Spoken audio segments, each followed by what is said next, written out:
Have you ever wondered if doing good for the world can actually be, good for business? What if your morning coffee, or maybe your favorite jeans, or even your bank card could actively make a difference? Welcome to the deep dive. Today, we're taking a deep dive into socially responsible marketing. Our mission here is to give you a clear, engaging, and really practical understanding of how companies navigate that crucial intersection of profit and purpose. We're drawing our insights from the latest edition of Marketing Management by Kotler, Keller, and Chernev. It's pretty much the marketing Bible. We'll unpack key concepts, key strategies, and show you how theory connects to, well, real world business and consumer behavior, and how these ideas fit into the bigger marketing picture. Yeah, and what's really clear is that healthy long-term brand growth, it isn't just about selling products anymore, not by a long shot. It demands satisfying a really broad range of stakeholders and genuinely considering the societal impact of, well, pretty much every business decision. Corporate social responsibility, CSR as it's often called, it's not just some buzzword, it's become a core priority for loads of organizations, often baked right into their DNA. Okay, so let's unpack that core idea then. Marketing today demands a strong sense of ethics, values, and social responsibility. It's not like an optional add-on anymore. It seems fundamental. I saw a 2016 PwC survey of CEOs, a huge number, like 64%, believe CSR was central to their business strategy, not just some side project. That's a really powerful shift, isn't it? Hmm. But, why are companies actually doing this? It's often multifaceted. For some, it genuinely reflects their core culture and values. Others see it as a way to differentiate themselves, appeal to consumers who actively look for brands with a conscience. Sometimes it's driven by collaborators, partners who insist on working with socially responsible firms. And importantly, it builds up this kind of reservoir of public goodwill that can really help buffer criticism or navigate a crisis if one hits. Plus, it's a massive boost for employee loyalty and investor confidence, too. So how do companies even start to measure this broader impact beyond just the profit line? That brings us to a really key framework, Yeah. the triple bottom line. Exactly. This framework expands success beyond just money, beyond just the financial. It's got three parts. People, that's the social component, then planet, the sustainability component, and finally, profit, the traditional monetary component. So this means a company's responsibility isn't just to its shareholders, the owners, it extends to all its stakeholders. Right, so employees, customers, suppliers. Society at large, exactly. A much broader group. We'll explore how companies address these three dimensions, maybe starting with the people aspect in the community. Yeah, sounds good. Creating value for the community where a company operates, that seems like a fundamental goal for marketers now. It's where companies show their local impact, right? Absolutely. And one vital area here is corporate social responsibility in the workplace. This is all about fostering a fair, ethical environment for employees, one that's consistent with societal norms. We're talking about things like genuinely supporting work-life balance, not just paying lip service to it, embracing diversity, ensuring a safe and healthy work environment, and crucially, investing in employee development training, advancement opportunities. And investing in these things actually pays off, doesn't it? I remember reading a quote from Bob Stiller, the founder of Green Mountain Coffee Roasters. He basically said, people are motivated and more willing to go the extra mile when there's a higher good associated with it. It really enhances loyalty, helps recruitment, and keeps people around longer. It really does. And that reminds me of this fascinating concept, firms of endearment. It comes from Raj Sisodia, David Wolf, and Jag Sheth. They found companies that deeply embed care for all their stakeholders, think society, partners, investors, customers, employees, they call it SPICE, consistently outperform the market. They often have transparent policies, maybe more modest senior manager pay, better compensation for employees, strong supplier ties. So the core idea is that prioritizing people and planet isn't just ethical. It's actually a superior long-term business strategy. Yeah. Exactly. Their customers become these passionate advocates. So these firms often spend less on marketing but earn greater profits. And this philosophy, it also underpins global movements like fair trade. Oh, yeah. Fair trade is a fantastic example of this in action, empowering producers in developing countries, Uh-huh. advancing social fairness, enhancing environmental standards for things like coffee, cocoa. Right. The idea is that buyers pay a little extra, a social premium, specifically to support sustainability and socioeconomic development in those communities, Yeah, ensuring income sustainability, empowering producers. and just enhancing overall well-being Mm. for individuals and the community. It's about building self-sufficiency and dignity, really. So, moving beyond how companies treat their own people, what about their impact on the wider community? That's where corporate philanthropy comes in, and it seems like a huge trend now. Firms increasingly see it as both the right thing and, maybe more cynically, the smart thing to do. You see some incredible examples, like Newman's Own, founded by the late Paul Newman. It uniquely gives away all its after-tax profits. All of it. Wow. Yeah, over $400 million so far, to educational and charitable programs globally. And McDonald's has a massive focus on children and family health through its Ronald McDonald Houses. Those save families hundreds of millions a year in hotel costs when their child is sick. It's a huge impact. And it's not just a nice to do, right? It genuinely seems to impact the bottom line. There's this key takeaway, this warm glow of giving effect. When consumers see a company doing good, it triggers a powerful emotional response. Absolutely. Yeah. It leads to everything from enhanced loyalty, maybe being less sensitive to price. Right down to the perception that their products are just better quality. Exactly. It really validates that idea. Doing good often means doing well financially. But it's not always simple, is it? Philanthropy can sometimes backfire. Oh, definitely. If consumers question the motive or see the firm as maybe exploitative or hypocritical, Hmm. take KFC's Buckets for the Cure campaign. They donated to breast cancer research, which is great. Okay. But at the same time, they launched the super high-calorie, high-fat double-down sandwich. That felt really contradictory given the health risks linked to obesity and cancer. Ah, so it created a disconnect. Exactly. Sparked quite a bit of backlash. Yeah. Authenticity is just everything. That's a critical point. Yeah. Which brings us nicely to serving low-income communities, often called the bottom of the pyramid or BOP. CK Prahlad pioneered this idea, seeing the world's largest, poorest population not just as a charity case. But it's a vibrant source of innovation, Yeah. forcing companies to basically do more with less. And the surprising part, it isn't just limited to simple products, is it? Not at all. In India, there's the Narayana Hrudayalaya Hospital. They perform heart bypass surgeries for a tiny fraction of the U.S. cost with excellent results. They even offer free operations for infants. It totally redefines what's possible when innovation is driven by real necessity. And this can even lead to reverse innovation. Exactly. Where successful solutions from developing markets get adapted for cheaper alternatives back in developed markets. Nestle, for instance, repositioned its low-fat Maggi noodles, popular in Pakistan and India, as a budget-friendly health food in Australia and New Zealand. That's fascinating. But does low price always guarantee success in these BOP markets? I remember the Tata Nano story. Yes, the $2,500 car. It actually struggled in India. Why was that? Well, partly it carried the stigma of being a cheap car in a country where incomes were rising and aspirations were growing. And apparently, the fancy showrooms were a bit intimidating for some first-time buyers. So understanding the nuances of consumer perception is vital. Absolutely critical. Contrast that with Nokia. They actually sent staff to live in rural China and Kenya. Really? To live there? Yeah, to observe how people actually used phones in their daily lives. That led them to develop these rock-bottom priced phones, but with just the right features. It helped them keep market share leadership in parts of Africa and Asia for years. That really highlights the importance of deep consumer insight, doesn't it? Okay, another type of community engagement is cause marketing. This links a firm's contributions to a specific cause directly with customer purchases, right? Exactly. We see this with P&G's Dawn dish soap.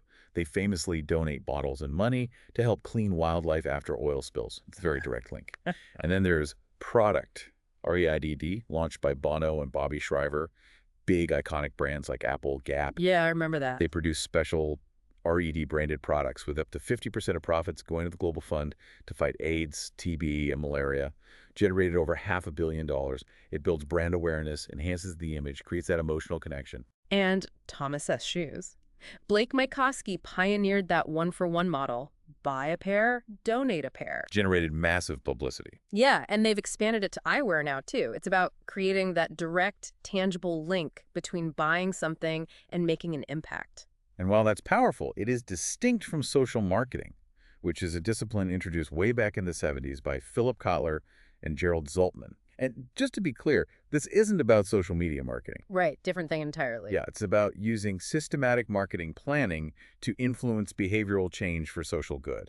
Okay, so the key difference is that social marketing furthers a cause itself, like say no to drugs or exercise more. Precisely. Yep. It's typically done by nonprofits or government agencies, not directly tied to selling a specific business product. Think of campaigns from the CDC on public health or the World Wildlife Fund pushing for environmental protection. And this kind of segues into brand activism. This is where a company takes a really prominent, often early stand on a controversial social, economic, environmental, or political issue. Nike's decision to feature Colin Kaepernick in its Just Do It campaign is a prime example, taking a clear stance on his protests. That definitely sparked a reaction. Oh yeah, led to both huge customer embrace and boycotts. Shows the power, but also the significant risk of taking such a stand. Okay, moving from community impact, the people part, let's shift to the planet. Sustainability-focused corporate social responsibility. This seems to be topping a lot of corporate agendas now. Sustainability being the ability to meet our current needs without messing things up for future generations. Exactly. And many major corporations now detail their long-term impact improvements. Some, like Coca-Cola and DuPont, even have chief sustainability officers, CSOs. And consumers seem to be putting their concerns into action more. Definitely. There's a clear preference for green products across many sectors: cars, energy, food, personal care. Yeah, green culture feels pretty mainstream now. It does. And interestingly, some research actually suggests older consumers might take eco-responsibilities more seriously than younger ones, which is maybe a bit surprising. Huh. And in terms of product design and manufacturing, companies are actively trying to reduce their environmental footprint, They right? are. Look at Levi's wasteless jeans. They incorporate recycled plastic bottles right into the denim. Wow, how many? About 8 bottles per pair, apparently. And they also have a waterless line, saving hundreds of millions of liters of water. That's impressive. And think about Green Mountain Coffee Roasters again, the Keurig folks. They pride themselves on sustainability, offsetting emissions, investing in sustainable coffee. But the K-cups. Ah, exactly. Their hugely popular K-Cups posed a real dilemma: non-recyclable plastic and foil. It shows that even with good intentions, real challenges pop up. They've invested heavily in R&D to find a better solution. The big challenge here, though, is often greenwashing, isn't it? It really is. Misleading information, false impressions about how green a product actually is. Sadly, about half of so-called green labels apparently omit significant environmental drawbacks. And then there's consumer skepticism. Are people really willing to sacrifice performance or pay more for purely green products? Because they often are more expensive. That's a huge hurdle. Costly ingredients, maybe higher transport costs. Yeah. It adds up. But despite those hurdles, some companies, like Patagonia, have found massive success by putting sustainability front and center. Absolutely. The founder, Yvon Chouinard, actively promotes what he calls a post-consumerist economy. They even ran that ad, didn't they? Don't buy this jacket. Yeah, in the New York Times. It was promoting their Common Threads initiative, encouraging people to reduce, repair, reuse, recycle, reimagine. And Patagonia walks the talk, committing 1% of sales or 10% of profit to environmental causes.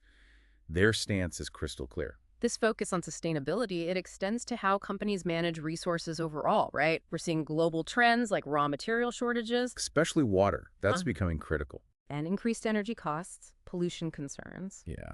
So companies are investing billions in pollution control, in eco-friendly products like hybrid cars, organic foods. Amazon, for instance, launched that huge $2 billion internal venture fund. Right, for tech investments across industries, specifically to reduce climate impact, aiming for net zero carbon by 2040. It's a massive commitment. And Timberland, the bootmaker, they seem to really stand out too. They do. They put that nutrition label on their shoeboxes, showing the environmental footprint. Oh, interesting. And they have a major reforestation agenda, planted nearly 5 million trees worldwide. Their success, over $1 billion in sales, really proves that socially and environmentally responsible companies can absolutely thrive. This all naturally leads us into the broader ethical dilemmas, doesn't it? Balancing social responsibility with, well, corporate profitability. Business practices seem to routinely pose ethical challenges, even beyond the obviously illegal stuff like bribery or theft. Oh, for sure. And marketing communication in particular is just full of these dilemmas. U.S. laws prohibit false claims or deception in ads, but they do allow puffery. Puffery. Yeah, simple exaggeration that's not really meant to be believed literally, like the best coffee in the world. That's allowed. Ah, okay. But we have seen violations. POM Wonderful Juice got a cease and desist from the FTC for making deceptive claims about preventing diseases. And then there's the whole controversy around targeting vulnerable groups like children. Big issue. Think about the cereal industry. High-powered appeals. cartoon characters selling sugary cereals, Mhm. or the Solimo market. Social, local, mobile, for tweens. Exactly. Yeah. Raises serious online safety and privacy concerns. But the key thing isn't who is targeted necessarily, it's how and for what purpose. For example, Colgate-Palmolive's Colgate Junior toothpaste is actually designed to help kids brush better. That serves both the company and the consumer interest. That's a good distinction. Right. Which brings up another crucial point, managing customer privacy. How much information is too much? It's a major concern today. Companies capture names, addresses, locations, buying habits. It leads to worries about marketers knowing way too much. We all know about cookies online, but what about things like geolocation tech, tracking daily routines, even movements inside a store? Yeah. Nordstrom apparently dropped an experiment with that after customers objected. People found it creepy. Understandably. And the sheer explosion of digital data bought and sold by data brokers, advertisers, social networks. Companies can know your age, race, health concerns, hobbies. It's staggering. Remember Carrier IQ? Software on smartphones, tracking calls, texts, websites visited, and that data could end up anywhere. And the Target pregnancy prediction story. Oh yeah, that was classic. Studying buying history to identify pregnant women and send targeted baby offers. Caused a huge backlash when families found out about pregnancies through coupons before they'd even announced it. Right. Target had to adjust, start mixing in random offers so it wasn't so obvious. These stories really highlight the power, but also the anxieties created by all this data collection. Absolutely. And regulators are noticing. Politicians are discussing do not track options. Consumer advocates want data brokers to be more transparent. And the EU's GDPR, the General Data Protection Regulation, has already stepped in. It requires clear disclosure about data use, purpose, how long it's kept, who it's shared with. It signals a global shift towards more consumer control. Okay, let's pivot and look at some leading brands actually putting socially responsible marketing into action, starting with Starbucks. A great example, from one small Seattle bean seller to a global empire. And they attribute their success not just to good coffee, but to this core commitment to social responsibility, right? This idea that they stand for something more than just profitability. Definitely. They were pioneers, one of the first to offer full health benefits to eligible full and part-time employees, even when it cost more than the coffee beans. They had the Beanstalk stock option program. They invested heavily in farmer programs, over $100 million. And environmental stuff, too. Yeah, LED-certified buildings, waste reduction, water conservation. They developed the first recycled beverage cup using post-consumer fiber, aiming for all cups to eventually be recycled or reused.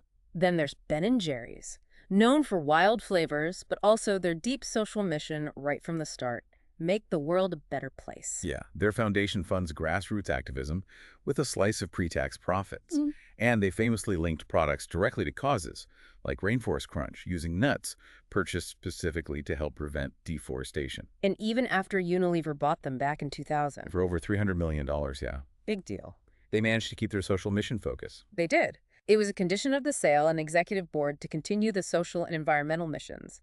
There were some early bumps, plant closures, but they negotiated autonomy. And since then, they've arguably doubled down. Only cage-free eggs, a minimum wage significantly higher than the national average, B Corp certification. They keep pushing. And finally, Tiffany & Co., the luxury jewelry brand. Around since 1837, their vertical integration seems key here. It really is. Controlling sourcing, design, manufacturing. It allows them to respond directly to concerns about things like conflict diamonds or toxic chemicals used in mining. Which became big public issues. Huge issues. So Tiffany uses that control to trace diamonds and metals right back to the source, ensuring responsible mining practices. They have a zero-tolerance policy for conflict diamonds. It's become integral to their brand promise. They even hired economists to calculate a fair living wage for workers in places like Cambodia, providing proper benefits. So luxury and ethics can go together. They're proving it can. It gives them a real competitive edge. So wrapping this all up, what does it mean for you listening?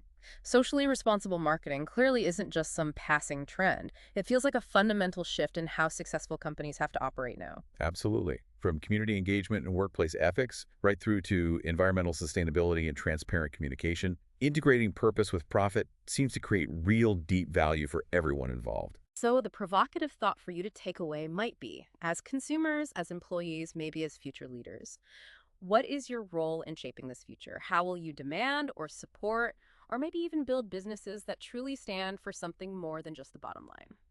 Thank you for joining us on this deep dive. We really hope this has given you some valuable insights and practical knowledge for your learning journey. This has been a deep dive from the Last Minute Lecture team.